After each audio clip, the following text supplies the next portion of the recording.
Well, I'm out on a training walk today, trying to hit 15 miles with my pack on. Getting ready to leave on my trip pretty soon, so I'm still trying to get the miles up. That's a nice sunny March day. It seems like only a few days ago I was walking in some heavy rain and snow, so I'll take this anytime. So why do I want to walk the Camino? Why do I want to travel to Spain, be away from my family, walk 500 miles? This all started last summer. I was sitting on my couch watching a YouTube video of someone walking the Camino, and it just was really intriguing to me. And of course, once you watch one video, then your YouTube feed gets filled up with other videos. But I really liked it. I liked all the aspects of it, from checking in and getting your pilgrim's passport to getting your Compostela at the end, carrying the shell, and all the other things. That there's a whole network set up all along the way for this. And when I was younger, I was always thought I would want to do kind of an epic adventure like the Pacific Crest Trail, and really that just never materialized for me with life and family, and time just kind of moves on. And I was looking at this thinking, I'm certainly not getting any younger, and I really was intrigued by maybe having a nice adventure and physical challenge before I get too old to really want to take on something like this. That was kind of the beginning of it for me.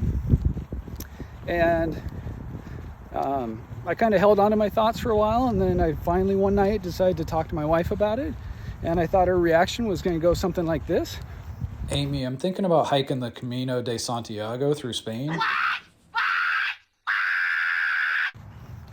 But it didn't. She listened intently, and as my wife does, didn't bring it up again for another couple months. And in the meantime, I was trying to increase some of my walking and see if this was even something that was feasible for me. And then a couple of months had passed by, and my wife brought it up, and we started talking about it a little more seriously, and she gave me the encouragement to do it. And I know it's a big thing for our family, for her to be at home for 6 weeks while I'm off doing this, and it's a big thing for me to take off and be away from my family for that long too. But again, I think it's something that I've always kind of wanted to do, and there's no other time but the time you make to do something like that. So that's really why I want to do it. Well, the other thing I found interesting about the Camino is, when I did some more research, is people talk about kind of three challenges of the Camino. The first challenge is the physical challenge, where you're starting off, you're walking 15 miles a day, your body's adjusting, trying to figure out all the aches and pains. And then you enter into kind of the middle of the Camino, where you enter into the Meseta, which is a large open plain with a lot of rolling hills, and it's more of a mental challenge, and you have some long days with a lot of solitude.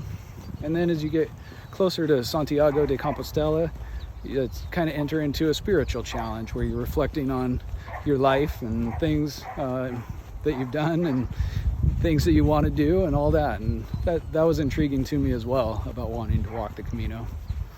And I realized too, this is a very privileged thing, to be able to have the money to do it, the love and support of my family to do it. Co-workers are willing to cover for me. So I don't take that for granted, and I'm excited to go off and have this adventure and share that with my family and friends as well. So that kind of sums up why I'm doing it.